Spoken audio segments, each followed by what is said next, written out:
노아는 1년 넘게 방주에 있었습니다. 하늘이 열려 비가 쏟아지고 땅에 깊은 샘들이 터져서 세상의 물들로 충만해졌습니다. 노아는 처음에 구원의 방주에 안에서 감격 속에 방주에 머물렀습니다. 배가 아라라산에 머물고 수많은 산들의 봉우리가 보이고 땅이 마르고 나뭇잎들이 돋아올랐을 때에는 온갖 호기심을 억누르면서 방주 안에 머물렀습니다. 하나님의 말씀이 없었기 때문입니다. 노아는 하나님의 말씀을 듣는 것이 생명이고 구원이라고 하는 사실을 심판을 통해서 처절하게 경험했습니다. 그래서 하나님의 말씀이 있기까지 방주 밖으로 나가지 않았습니다. 1년 하고도 열흘이 지났을 때 하나님은 노아에게 방주 밖으로 나오고 가축과 새들도 밖으로 나오게 하라고 말씀하셨습니다. 방주에서 나온 노아는 새로운 세상에서 자신들이 무엇을 해야 될 것인가 우선순위가 분명해졌습니다. 방주에서 나온 노아는 심판을 통하여서 지음받은 인간에게 가장 우선하는 것은 신령과 진리로 하나님 앞에 예배드리는 것이라는 사실을 깨달았습니다. 구원받은 인간이 가장 중요한 것은 하나님을 향한 예배라고 하는 사실을 알았기 때문에 방주에서 나온 노아는 시간에 있어서 우선, 장소에 있어서 우선, 서열에 있어서 우선, 삶의 중요성에 있어서 우선 하나님 앞에 예배드렸습니다. 노아에게는 그 다음이 예배 다음이 먹을 것이었고 예배 다음이 집이었고 예배 다음이 일이었고 예배 다음이 여가생활이 심판을 통해서 분명하게 정해졌습니다. 노아는 신령과 진리의 예배를 위하여서 큰 돌들을 모아서 제물을 올려 불사를 수 있는 번듯한 제단을 만들었습니다. 정결한 짐승 중에서 그리고 정결한 새 중에서 하나씩 취하여서 제물로 삼았습니다. 구원받은 노아의 마음은 이렇게 성령께서 인도하셨던 것입니다. 참된 예배자를 찾으시는 하나님은 신령과 진리로 드리는 노아의 예배를 받으셨습니다. 그리고 응답하셨습니다. 하나님은 노아에게 자신의 마음을 공개하셨습니다. 그것은 사람의 죄 때문에 다시는 온 세상을 저주하지 않겠다고 하는 거였습니다. 사람은 어쩔 수 없는 죄인임을 아시고 하나님이 아시고 그들을 불쌍히 여기겠다고 하는 하나님의 마음을 공개하셨습니다. 그리고 새 인류의 시조인 노아에게 위로와 축복의 말씀을 들려주십니다. 오늘 읽은 본문 1절에서 17절까지 말씀인데 오늘 본문은 8절의 연속으로서 노아의 예배를 받으신 하나님께서 노아에게 주신 일방적인 약속, 주권적인 약속을 기록을 하고 있습니다. 유명한 신학자 팔머 로버스는 하나님께서 노아와 맺은 이 언약을 가리켜서 보존 언약이다 라는 이름을 붙였습니다. 성경에는 하나님께서 맺으신 주권적인 언약이 여러 가지가 있습니다. 아담과 맺은 언약이 있습니다. 노아와 맺은 언약이 있습니다. 아브라함과 맺은 언약이 있습니다. 모세와 맺은 언약이 있습니다. 다윗과 맺은 언약이 있습니다. 이 모든 언약들은 바로 예수 그리스도께서 세우신 새 언약을 목표를 하고 진행을 하는 그 과정에 있는 언약들입니다. 오늘 이 시간 노아와 세운 하나님의 언약이라는 제목으로 창세기 강해 계속하고자 합니다. 말씀을 듣는 우리 모두에게 이 시간 성령이 역사하시고 풍성한 은혜 주실 것을 소원합니다. 노아와 세운 하나님의 언약, 그것은 생존과 보존의 언약입니다. 우리 읽은 본문 1절의 말씀 함께 다시 읽겠습니다. 하나님이 노아와 그 아들들에게 복을 주시며 그들에게 이르시되 생육하고 번성하여 땅에 충만하라 라고 하십니다. 이 말씀은 사람에게 복을 주시는 분이 누구인가를 홍수 이후에 다시 한번 분명하게 하고 있는 하나님의 선언입니다. 사람들은 복을 받기 위하여서 돌 신상 앞에, 청동 신상 앞에, 나무 신상 앞에 엎드려서 빕니다. 제가 어떤 책에서 읽은 이야기인데, 한 목사님이 예수님을 믿기 전에 젊었을 때 군납 사업을 했다고 합니다. 그는 조그마한 암자를 찾아가서 무당에게 사업을 잘되게 해달라고 구슬 부탁을 했습니다. 당시에 살 50가마니를 주고 구슬을 했습니다. 그리고 사업을 시작을 했습니다. 그런데 그만 사기꾼에게 걸려서 몽땅 잃어버렸습니다. 그는 다시 암자에 찾아가서 무당에게 이야기했습니다. 어떻게 하면 좋겠느냐고. 내가 사기를 당했다고. 그러자 무당은 정성이 부족하니 다시 한번 구슬하라고 했습니다. 종교심이 많던 그는 빚을 내서 구슬하고 서울 변두리에 스케이트장을 크게 개설합니다. 땅을 빌리는데 돈이 들었고 사람을 사서 시설을 하는데 돈이 들고 이것저것 준비를 했습니다. 그런데 그 해는 겨울이 날씨가 봄 날씨와 같아서 얼음이 스케이트장에 얼음이 2번만 온 거예요. 그 다음에는 얼음이 끓지 않는 거예요. 그래서 쫄딱 망해버렸습니다. 폭삭 망해버린 그는 술을 잔뜩 먹고 암자를 찾아갔습니다. 그리고 불상을 들고 깨버렸습니다. 그랬더니 그 불상 속에서 구질구질한 헌 신문지 조각이 수두룩하게 쏟아져 나오는 겁니다. 이때 그의 마음에 저런 속보상이 나에게 무슨 복을 준다고. 그 속에 신문지, 헌 신문지 조각만 있구만. 복이 있는 게 아니라. 크게 깨닫고 돌아왔다고 합니다. 그 후에 그는 예수님을 믿고 지금 서울에서 목회를 하고 계십니다. 여러분, 하나님이 복의 근원입니다. 홍수 심판이 있고 난 다음에 하나님이 노아의 예배를 받으신 하나님께서 들려주신 말씀,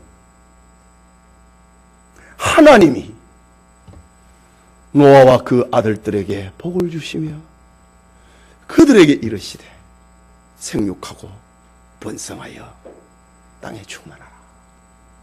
복을 주시는 이가 하나님이다. 방주에서 나온 노아, 하나님 앞에 신령과 진리로 예배드리는 노아에게 하나님은 생육해라, 번성해라, 땅에 충만해라. 저 에덴 동산에서 아담과 하와가 처음 지음을 받았을 때에 하나님이 들려주셨던 그 하나님의 마음, 인류를 향한 마음, 비록 죄인이 되었지만은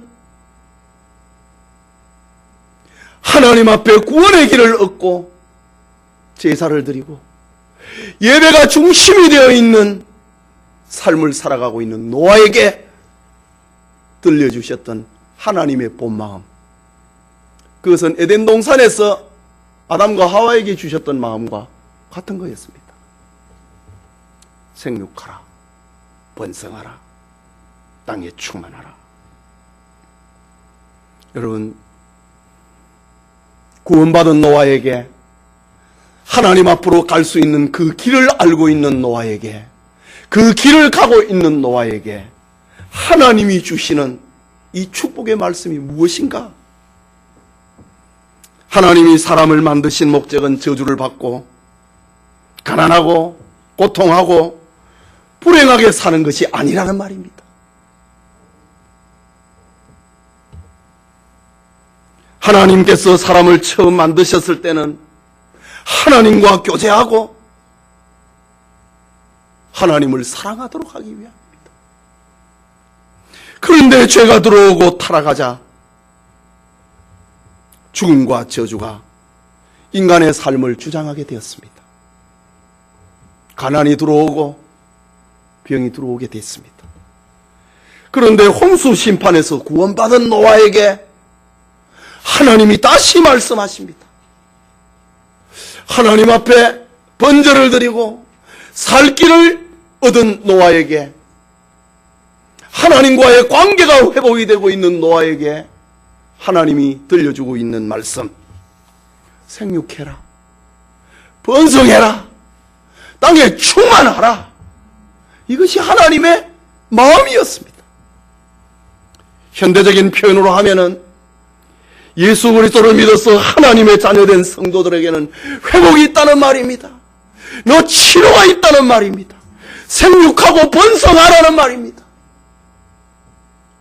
이것은 단순한 기복신앙이 아닙니다. 구원받은 성도를 향한 하나님의 마음입니다. 예수님께서 말씀하셨습니다. 내가 온 것은 양으로 생명을 얻게 하고 더 풍성히 얻게 하려 함이라. 이게 주님의 마음입니다. 하나님 우리에게 충만한 생명, 번성한 삶, 왕같은 삶을 누리면서 살아가기를 원하십니다. 성령이 충만하고 은혜가 충만하고 하나님을 따라가는 그런 은혜가 충만한 삶을 살아가는 것, 생육하고 또 번성하고 땅에 충만하는 것, 우리를 향한 하나님의 뜻입니다.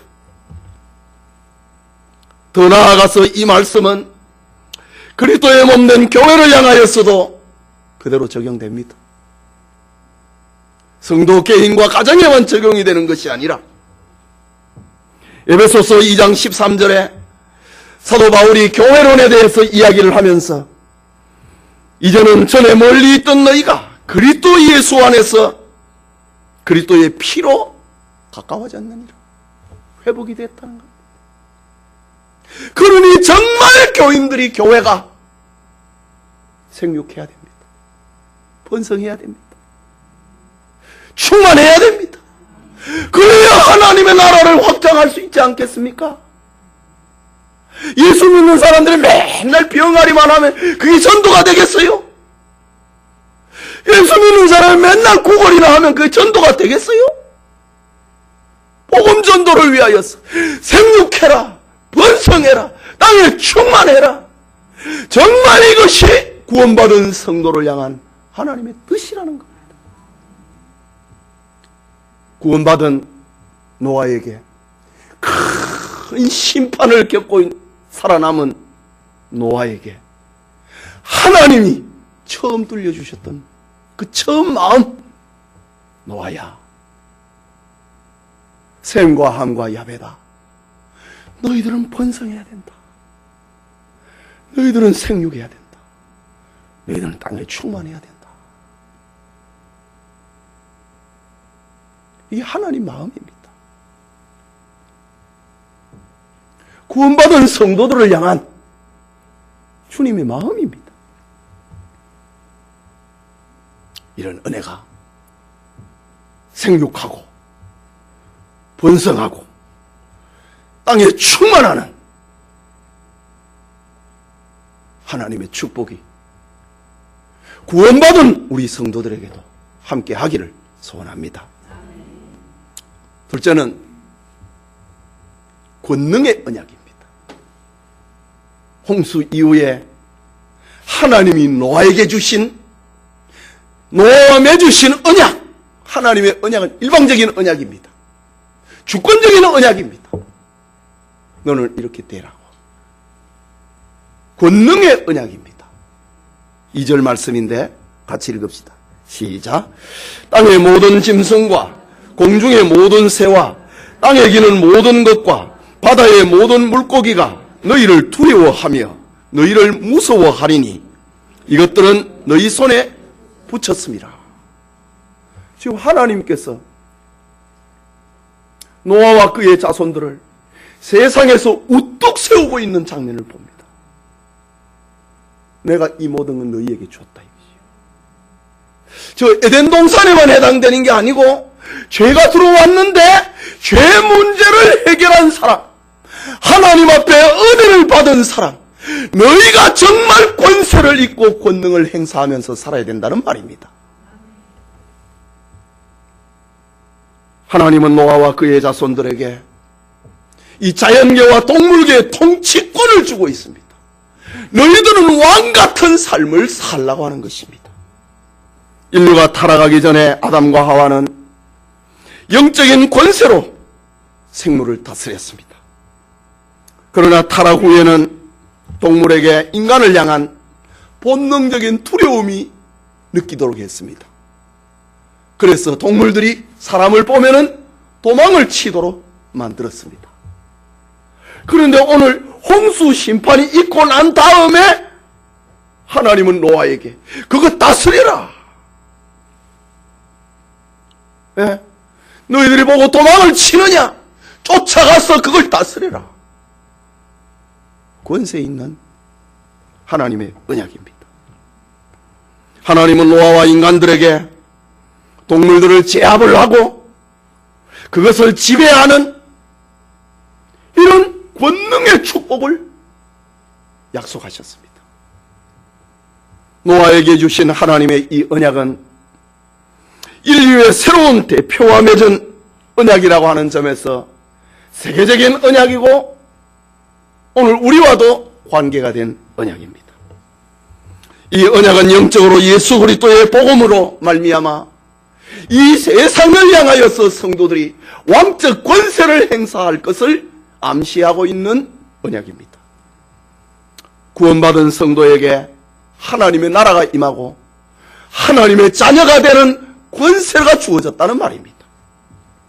예수님은 마가복음 16장 17절과 8절에 믿는 자들에게는 이런 표적이 따르니 곧 그들이 내 이름으로 귀신을 쫓아내며 새 방언을 말하며 뱀을 집어 올리며 무슨 독을 마실지라도 해를 받지 아니하며 병든 사람에게 손을 얹은 즉 나으리라. 바로 이 하나님이 노아에게 지금 방주에서 나온 노아에게 주신 너희들이 지배해라 이거죠. 지금 예수님께서 부활하신 예수님께서 제자들에게 주신 이 말씀과 지금 맥을 같이 하고 있습니다. 권능을 행사한다. 권능의 언약입니다. 죄를 이기는 것입니다. 세상을 이기는 것입니다. 사탄을 이기는 것으로 연결이 되는 것입니다. 하나님이 노아에게 말씀하셨듯이 이 권세 있는 언약, 권세를 주시는 이 언약, 이것은 승리를 전제로 하고 있는 것입니다. 이 말씀은 여호수아서나 사사기 등 가나안의 족속을 처리할 때에 자주자주 하신 말씀입니다. 하나님은 저 가나안 사람들에게 출애굽한 이스라엘이 가나안으로 다가옵니다. 그러자 그들이 두려움을 느낍니다. 마치 방주에서 나온 노아에게 짐승들이 두려움을 느끼고 도망을 치듯이 출애굽한 이스라엘 백성들이 가나안을 향해 가니까 가나안에 있는 사람이 두려움을 느낍니다. 지금 이 맥을 같이 하고 있습니다. 너희에게 이런 권세가 주어졌다 이거죠. 여호수아서 2장 9절에서 11절에 보면은 기생 라합이 가나안 주민들의 여리고성 주민들의 마음을 대변하는 말이 나옵니다. 여호와께서 이 땅을 너희에게 주신 줄을 내가 아노라. 우리가 너희를 심히 두려워하고 이 땅 주민들이 다 너희 앞에서 간담이 녹나니 이는 너희가 애굽에서 나올 때에 여호와께서 너희 앞에서 홍해 물을 마르게 하신 일과 너희가 요단 저쪽에 있는 아모리 사람의 두 왕 시온과 오옥에게 행한 일 곧 그들을 진멸시킨 일을 우리가 들었습니다. 우리가 듣자 곧 마음이 녹았고 너희로 말미암아 사람이 정신을 잃었나니 너희의 하나님 여호와는 위로는 하늘에서도 아래는 땅에서도 하나님이시니라. 지금 방주에서 나온 노아에게 하나님께서 권세를 부여하고 있는 장면, 땅의 모든 짐승과 공중의 모든 새와 땅에 기는 모든 것과 바다의 모든 물고기가 너희를 두려워하리니, 너희를 무서워하리니, 이것들은 다 너희 손에 붙여버렸다. 가나안의 주민들을 다 너희 손에 붙여버렸다. 구원받은 성도들에게 이 세상을 다 붙였다 이거지. 그러니까 너희는 그리스도를 위하라. 그러면 세상은 너희를 따라오게 될 것이다. 바울은 그렇게 말하고 있는 겁니다. 구속사적인 관점에서 하나님께서 노아에게 주신 약속은 세상을 상대하는 성도들의 권세, 그것과 맥을 같이 하고 있습니다. 세상에서 성도는 왕적 권세를 행사하라는 말입니다. 하나님의 자녀로 살아가는 것이 바로 그것입니다. 무슨 문제를 만나면 하나님 앞에 이루어달라고, 길을 열어달라고, 문제를 풀어달라고 기도하는 것, 그게 왕적인 권세를 행사하면서 사는 것입니다. 구원받은 성도에게는 이런 왕적 권세가 있다는 거죠. 저 방주에서 나온 노아에게 너희가 모든 생물을 지배하고 다스리라고 했던 것처럼 구원받은 성도들에게는 왕적 권세라고 하는 하나님의 언약이 주어졌다. 그래서 우리는 하나님의 자녀로서, 하나님의 아들과 딸로서 세상을 살아가는 겁니다. 영접하는 자, 곧 그 이름을 믿는 자에게는 하나님의 자녀, 그것을 가리켜서 요한은 권세라고 했습니다. 하나님의 자녀가 되는 것은 권세입니다. 이 권세, 노아에게 주셨던 권세처럼 그것과 비교할 수 없는 독특하고 확실한 권세, 그것을 우리에게 주셨다. 그러니까 세상을 상대해라 이거지. 그리고 권세를 행사하라 이거지. 왕같이 살라고 하는 말입니다. 답답한 일을 만나느냐, 길이 막히느냐, 기도하라. 그러면 열릴 것이다. 이 약속입니다. 노아에게 주신 이 권능의 언약은 하나님께서 성도에게 주시는 승리와 권능을 담고 있습니다. 오늘 우리에게 권세와 권능이 있는 그런 삶을 살아가는 은혜가 있기를 소원합니다. 셋째는 생존 문화에 변화가 일어나는 언약입니다. 본문 3절의 말씀에 같이 읽겠습니다. 모든 산 동물은 너희의 먹을 것이 될지라. 채소같이 내가 이것을 다 너희에게 주노라. 참, 이런 말씀이 이 신약의 어떤 이 복음서와 사도행전과 정말 맥을 같이 합니다. 그러니까 이것은 예표적인 사건이라는 거지요. 방주 안에 있다가 나온 노아에게 이제 새로운 생존 문화를 말씀하고 있습니다. 심판을 겪고 하나님의 구원을 경험을 했던 노아에게 새로운 생존의 문화를 말씀합니다. 그것은 이제부터는 동물도 채소처럼 너희 식물로 삼아라. 너희의 양식으로 사용해라. 라는 엄청난 변화입니다. 오늘 우리는 이 말씀을 들을 때에 대수롭지 않게 여길지 모릅니다. 그러나 노아와 그의 가족이 볼 때는 이것은 생존 문화의 혁명과 같은 것입니다. 채소만 먹었거든요. 과일만 먹었거든요. 그런데 이제는 육식해라. 약속합니다. 창세기 1장 29절에 보면은 하나님이 이르시되 내가 온 지면에 심했는 모든 채소와 씨가진 열매 맺은 모든 나무를 너희에게 주노니 너희의 먹을거리가 되리라. 채소와 과일, 이것이 홍수전의 양식이었습니다. 그런데 홍수 이후에는 채소와 과일처럼 산 동물은 너희의 먹을 것이 될 것이다. 채소같이 내가 이것을 다 너희에게 주노라 라고 말씀합니다. 채소처럼 동물을 잡아서 먹으라는 말입니다. 그런데 오늘 여기에 산 동물이라고 합니다. 죽은 동물이 아니고 살아있는 동물, 그걸 죽여가지고 먹으라는 겁니다. 죽어버린 동물을 먹지 말고 살아있는 동물을 죽여가지고 먹으라고 합니다. 성경에는 인류의 생존 문화의 발달사를 이렇게 보여줍니다. 에덴 동산에서는 자생하는 채소와 과일을 먹고 살았습니다. 범죄하여서 에덴 동산에서 추방을 하고 난 다음에는 농사를 지어서 채소와 심 맺는 열매를 먹었습니다.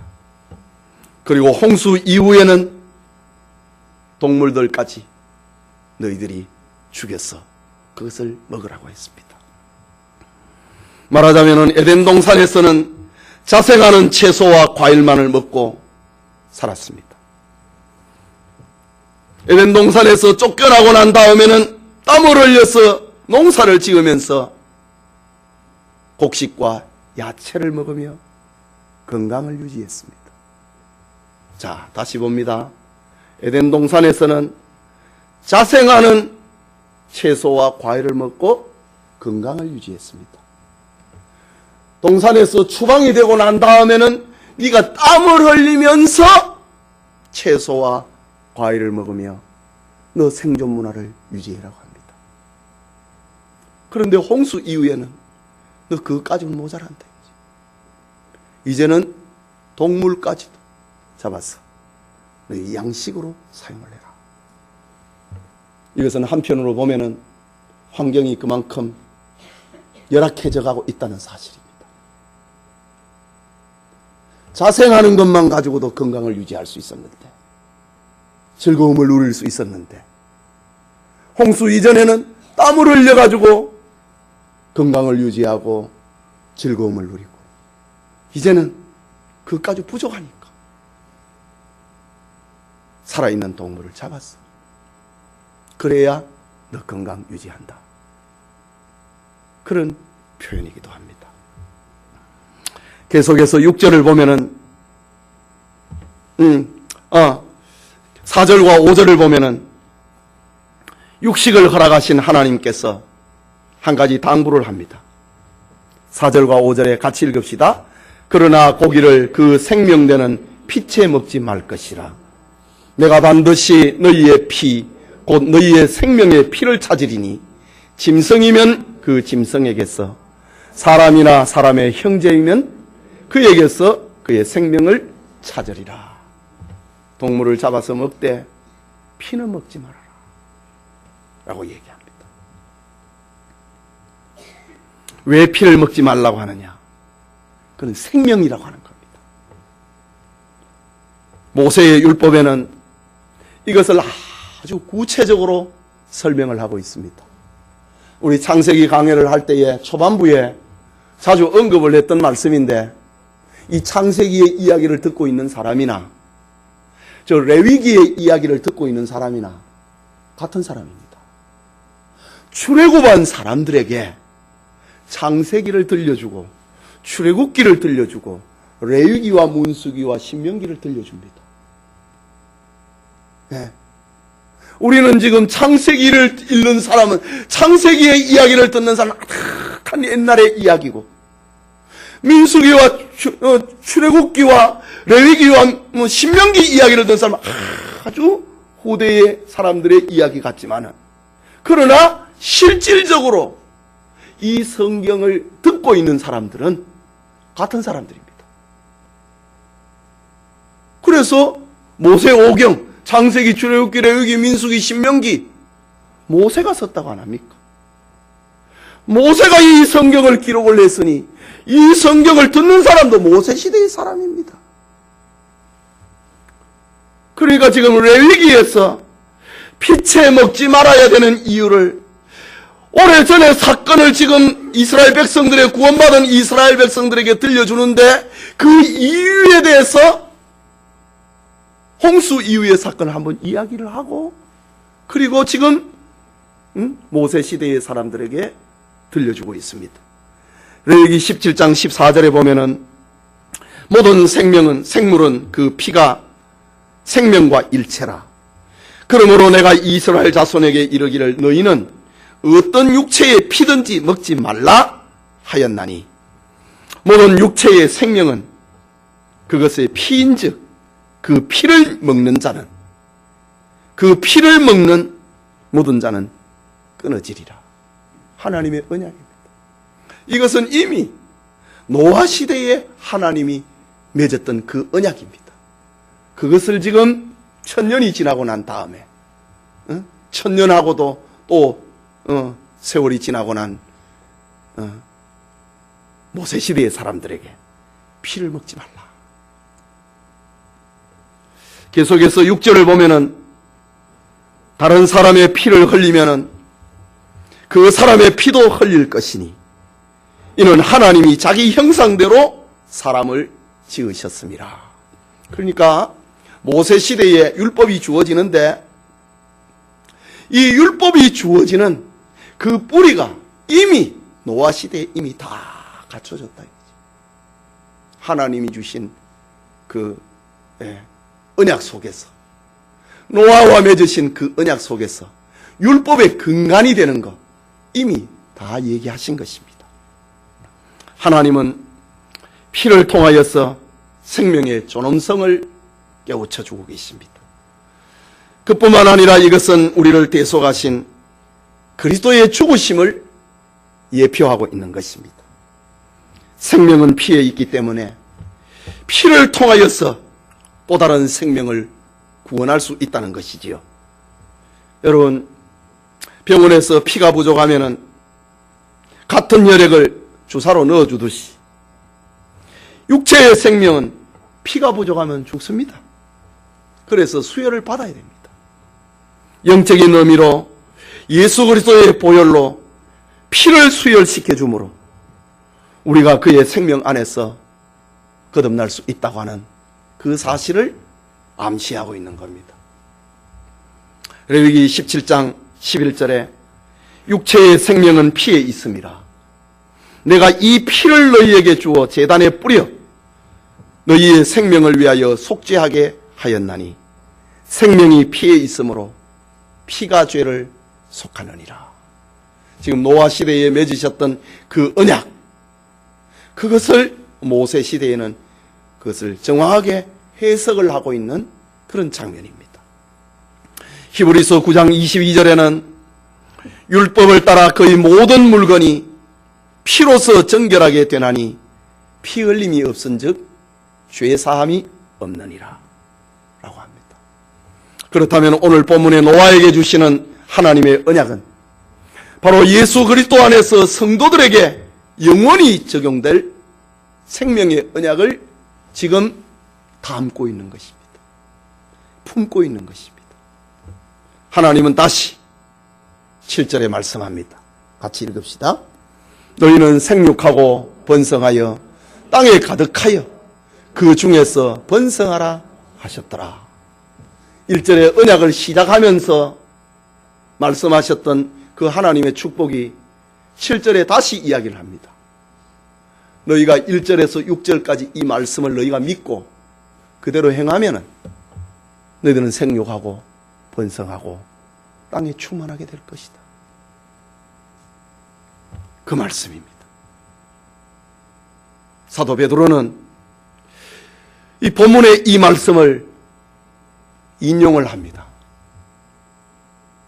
그리고 그것을 세례에다가 적용을 시킵니다. 베드로전서 3장 20절과 21절에 그들은 전에 노아의 날 방주를 준비할 동안 하나님이 오래 참고 기다리실 때에 복종하지 아니하던 자들이라. 방주에서 물로 말미암아 구원을 얻은 자가 몇 명뿐이니 겨우 8명이라. 물은 예수 그리스도께서 부활하심으로 말미암아 이제 너희를 구원하는 표니 곧 세례라. 이는 육체의 더러운 것을 제하여 버림이 아니요 하나님을 향한 선한 양심의 간군이라. 바로 홍수 심판을 가리켜서 우리가 세례받은 거라고. 이 홍수 심판을 가리켜서 너희는 그리스도의 부활로 말미암아 새롭게 만들어진 피조물이라고 베드로는 그렇게 적용을 하고 있습니다. 홍수가 예표한 것은 바로 예수님께서 죽으시고 살아나셨다고 하는 그 부활의 예표라고 하는 사실입니다. 노아의 8 식구는 다시 태어났습니다. 그들의 겉모습은 홍수전과 똑같았지만은 홍수를 통과함으로 그들은 옛사람을 장사 지내고 부활의 새 생명을 얻은 피조물이 된 것입니다. 옛사람을 장사 지냈다. 홍수를 통과하면서. 이게 뭡니까? 옛사람이 뭡니까? 하나님을 불신앙하고 하나님을 불순종하면 죽는다.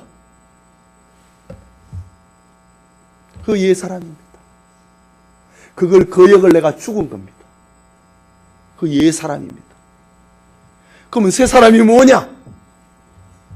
하나님을 믿어야 된다. 하나님의 말씀에 순종해야 된다.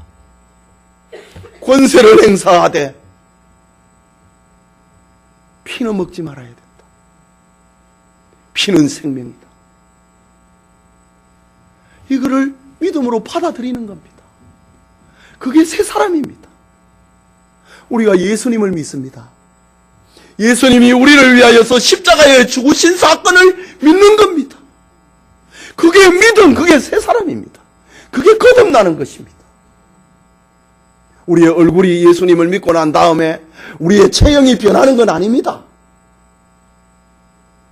똑같지만은 우리의 삶의 가치관이 바뀌어버린 겁니다. 전에는 하나님을 대적하고 도전하고 원망하고 불평했지만 홍수를 통과하면서 하나님의 말씀을 들어야 산다. 그게 길이다, 진리다, 생명이다. 새로운 가치관이 들어온 거예요. 그런 이들에게 동물을 먹어도 된다. 그러나 피는 먹지 말라. 죽은 것은 먹지 마라. 깨끗하게 해서 먹어라. 거듭난 변화된 새로운 삶을 말하고 있습니다. 홍수 이후에 그들에게는 생존 문화의 변화가 일어났습니다. 오늘 우리가 예수님을 믿고 난 다음에 생존 문화의 변화가 일어났습니다. 그것은 사람이 떡으로 사는 게 아니고 하나님의 말씀으로 산다고 하는 것입니다. 이게 생존 문화의 변화입니다. 큰 심판을 겪고 난 다음에 생존 문화의 변화가 일어나는 것처럼 우리가 예수님을 믿고 나온 다음에 큰 변화, 그것은 사람이 떡으로 사는 게 아니고 하나님의 말씀으로 산다는 겁니다. 그것을 거역하면 망한다는 겁니다. 심판을 받는다는 겁니다. 이것을 믿는 사람이 거듭난 사람입니다.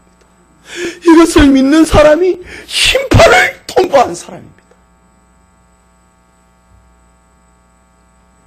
하나님의 말씀과 약속을 지킴으로 너희들 생명해라, 생육해라, 번성해라, 땅에 충만하게 되라.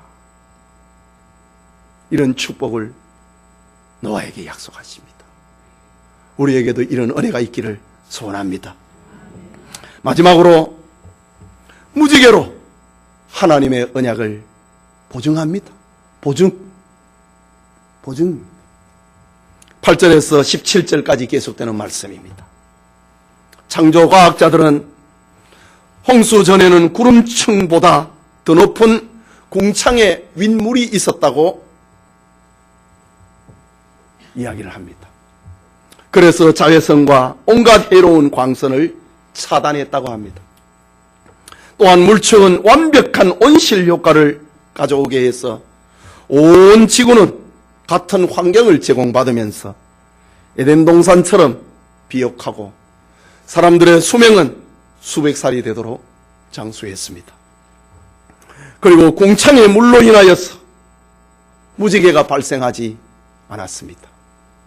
그러나 홍수 이후에는 궁창의 물이 사라지자, 온실 같은 것이 사라지자 무지개가 나타나는 그런 조건이 조성되었다고 과학자들은 그렇게 표현합니다. 그런데 놀라운 사실은 사도 요한이 성령에 감동되어서 천상에 올라가 보니 무지개가 하나님의 보좌를 둘러 있고 그 모양이 녹보석과 같더라. 그걸 본 겁니다. 이게 무엇을 얘기를 하고 있습니까? 하나님께서 노아에게 주신 보존의 언약, 그것은 세상에서 끝나는 것이 아니고 영원한 언약이고 천국에서도 기억되는 언약이라는 말입니다. 그래서 하나님의 보좌를 7색깔의 무지개가 하나님의 보좌를 둘러 있더라고 합니다. 요한이 보았던 무지개의 모양은 무지개인데 녹보석과 같았다고 합니다. 보르스름한 보석과 같다. 그건 생명입니다. 생명을 상징하는 것입니다. 이처럼 하나님의 언약은 영원하다는 것입니다. 천국에서도 무지개의 언약은 감사의 내용이 되고 찬송의 내용이 되고 있다는 사실을 알려주고 있습니다. 여러분, 성경에 나오는 하나님의 언약은 세상의 계약과는 전혀 다른 성질을 가지고 있습니다. 세상의 계약은 상방의 마음이 맞아야, 손해보고 이익 보는 거 서로 맞아야 계약이 형성됩니다. 내가 특별히 손해보는 것이 아니고 그래야 계약서에 도장을 찍습니다. 그러나 하나님이 우리와 맺은 언약은 세상의 언약 계약하고는 다릅니다. 하나님께서 모든 손해, 모든 아픔을 다 감당하고 계시는 계약입니다. 그것을 가리켜 은혜 계약이라고 합니다. 은혜 언약이라고 합니다. 오늘 본문에도 하나님은 상방이 아닙니다. 일방적인 언약입니다. 주권적인 언약입니다. 노아에게 내가 너희를 보존하겠다고 하는 언약입니다. 이유는 사람의 마음이 계획하는 바가 어려서부터 다 악하기 때문에 8장 21절에 있는 말씀처럼 이 사실을 다 알고 맺은 언약입니다. 이게 하나님이 주신 무지개 언약입니다. 너희는 어려서부터 악하다 이거지. 그래서 내가 물로서 다시는 너희 심판 안 하겠다. 일방적인 언약입니다. 너희는 어려서부터 악하다 이거지. 그것을 알고 맺으신 언약입니다. 인간은 하나님의 언약을 믿으면 되는 겁니다. 여러분, 홍수 이후에 큰 비가 내리는 상황을 생각을 해보십시오. 그 시대의 사람들이 또 홍수 심판이 임하는 거 아닐까? 얼마나 겁이 났겠습니까? 본문 11절과 12절에 그러나 하나님은 무서워 떨고 있는 노아와 그의 자손들에게 약속합니다. 내가 너희와 언약을 세우리니 다시는 모든 생물을 홍수로 멸하지 아니할 것이라. 땅을 멸할 홍수가 다시 있지 아니하리라. 하나님이 이르시되 내가 나와 너희와 및 너희와 함께하는 모든 생물 사이에 대대로 세우는 언약의 증거가 이것이니라. 그러면서 무지개를 보여주십니다. 만일 하나님의 일방적이고 주권적인 이런 언약이 없었다면 사람들은 비가 내릴 때마다, 큰 비가 내릴 때마다, 홍수가 일어날 때마다 사람들은 두려움 속에서 안정을 찾지 못했을 것입니다. 그런데 하나님은 무지개의 언약을 주심으로 사람들이 그 믿음 안에서 비가 내려도 저지대에 살지 말고 조금 높은 데서 살아라. 미래를 계획을 하면서 살 수 있도록 만들었습니다. 그런데 이 하나님의 언약을 믿지 못하는 세대가 등장합니다. 그것이 우리 나중에 창세기 11장에서 살펴볼 바벨탑 사건입니다. 못 믿는 거예요. 그래서 큰 성을 쌓았어. 비가 오더라도 그 꼭대기에 올라가자. 하나님을 도전하는 거예요. 하나님이 다시 심판하셨죠. 그것이 언어의 혼란이었습니다. 오늘 하나님은 우리에게 확실한 약속, 영원한 약속을 주십니다. 주 예수를 믿으라. 그리하면 너와 네 집이 구원을 얻으리라. 라고 말입니다. 이 엄청난 하나님의 약속을 믿으면 구원 얻습니다. 믿지 아니하면 심판을 받습니다. 오늘 본문의 무지개 언약은 홍수로 다시 심판하지 않았다는 하나님의 약속이었습니다. 그러나 하나님은 공의로우시기 때문에 죄는 심판합니다. 사실 홍수 이후에 하나님은 여러 방법으로 심판을 행사했습니다. 가나안 정복 전쟁은 그 땅에 살고 있는 불신앙의 세대들을 벌하는 거였습니다. 사사시대에 이스라엘이 심판받은 것도 마찬가지입니다. 역사상 전쟁은 하나님의 심판이었습니다. 기근과 지진, 천재지변은 하나님의 심판이었습니다. 지진이 일어나는데 그것을 우연으로 돌리는 것은 나쁜 것입니다. 그건 하나님의 심판입니다. 하나님의 심판이라고 하면은 지금 세상은 벌떼처럼 들고 일어난다고요. 하나님이 어디 있느냐고 말입니다.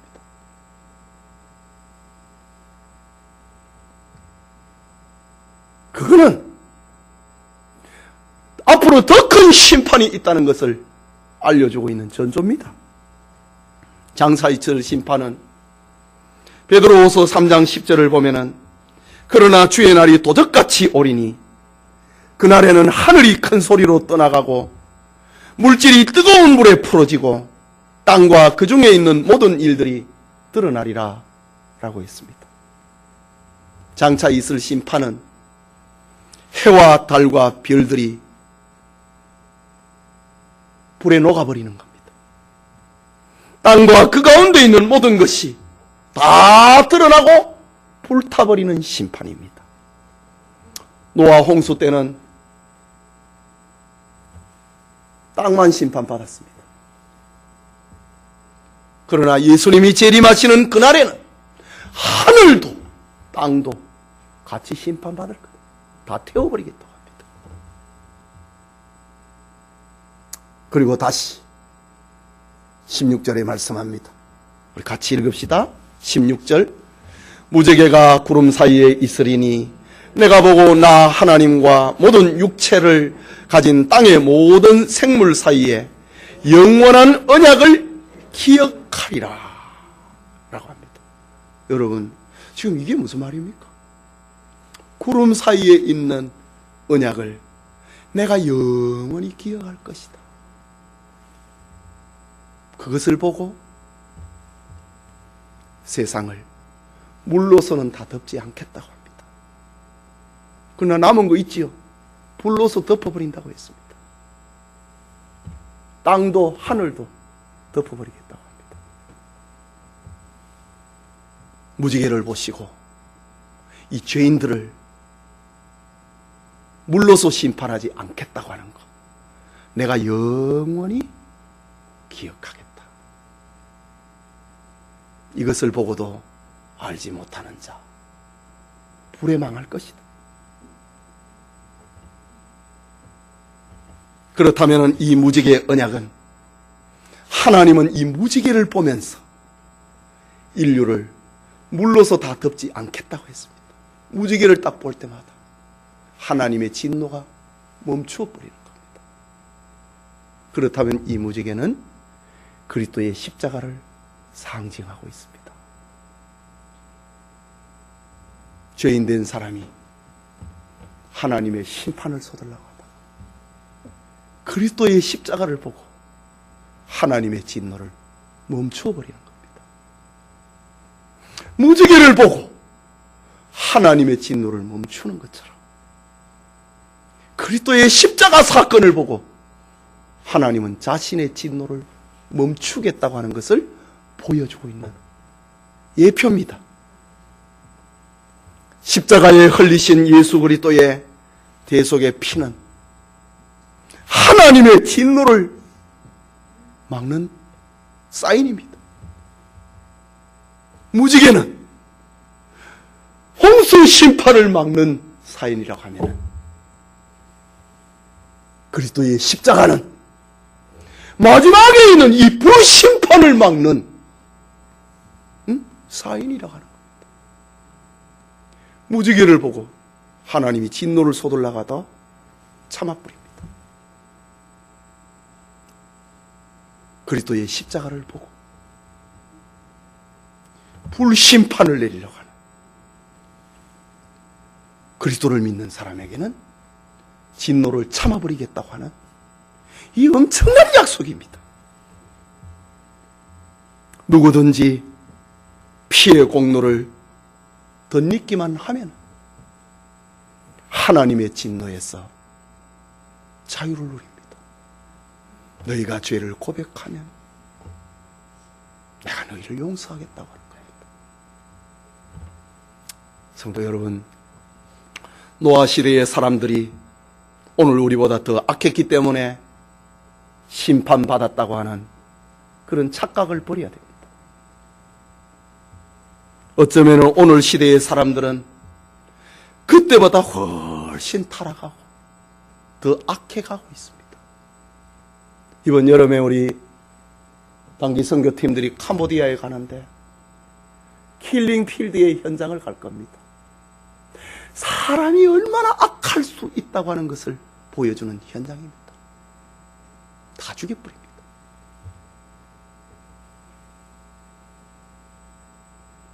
심판을 당할 것 같으면은 이 세대의 사람들은 더 크고 더 무서운 심판을 받아야 됩니다.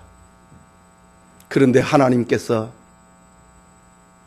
노아의 시대에 참고 또 기다렸습니다. 120년을 기다렸다고 합니다. 그런데 하나님은 기다리지 영원히 기다리지는 않습니다. 120년이 될 것이다. 이 시대는 그리 오래 가지 않을 겁니다. 집이 없습니까? 너무 고민 안 해도 됩니다. 돈이 없습니까? 너무 그렇게 인상 안 써도 됩니다. 다 타버릴 겁니다. 다 없어져 버릴 겁니다. 그래서 좀과 동록이 들지 않는 하늘에 네 마음을 두라고 했습니다. 예수님께서 다시 오시는 그날, 그때는 온 세상이 불로소 심판받을 것입니다. 그러나 우리는 노아에게 주셨던 이 언약을 기억을 합니다. 그것은 그리스도께서 세우신 십자가 언약을 향해서 우리를 안내하고 있는 이정표입니다. 이쪽으로 가라고, 이리 가라고, 생명의 길로 가라고. 하나님을 거역하면 죽는다고, 그것을 알려주는 이정표라고 하는 사실입니다. 하나님께서 노아와 세우신 언약은 생명과 보존의 언약입니다. 우리가 어떻게 하면 살 수 있는가? 우리가 어떻게 하면 보존할 수 있는가? 하나님이 노아에게 알려주셨듯이 우리는 십자가를 통해서 알려준다고. 주 예수를 믿으면 너는 구원받는다고 말입니다. 피조물 중에 노아와 그의 후손에게 권능을 입혀주시는 언약입니다. 너는 왕같은 제사장으로 세상을 살라고 말입니다. 생존 문화의 변화를 알려주고 있는 언약입니다. 우리가 예수를 믿었는데 내 살아가는 삶의 변화가 없다면 그는 이상한 겁니다. 마치 채소에서 육식이 허락되는, 이거는 이 생존 문화의 엄청난 혁명적인 변화입니다. 우리의 삶에도 변화가 일어나야 됩니다.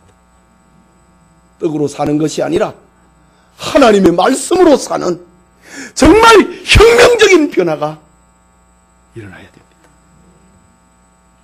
하나님께서는 노아에게 그 보증으로 무지개를 통해서 이게 사실이다 알려주었습니다. 오늘 우리에게는 그리스도의 십자가를 통하여서 사는 길이, 생존의 길이, 변화의 길이, 권세에 있는 길이 무엇인가를 우리에게 교훈하고 있습니다. 복음을 믿는 성도들에게 영원한 천국을 약속을 하시는데 우리 온 성도들이 이 축복의 사람, 하나님의 약속의 사람들이 될 수 있기를 소원합니다. 우리 같이 기도합시다. 말씀을 받았습니다. 우리는 저 방주에서 나왔던 노아의 가족입니다. 우리는 십자가의 가족이 되었습니다. 얼마나 감사합니까? 사는 길이 무엇인가? 보존되는 길이 무엇인가? 왕같은 권세를 행사하는 길이 무엇인가? 생존 문화의 변화가 무엇인가? 십자가를 앞에 두고 우리의 갈 길을 날마다 정하면서 살아야 되는 것입니다. 기도합시다.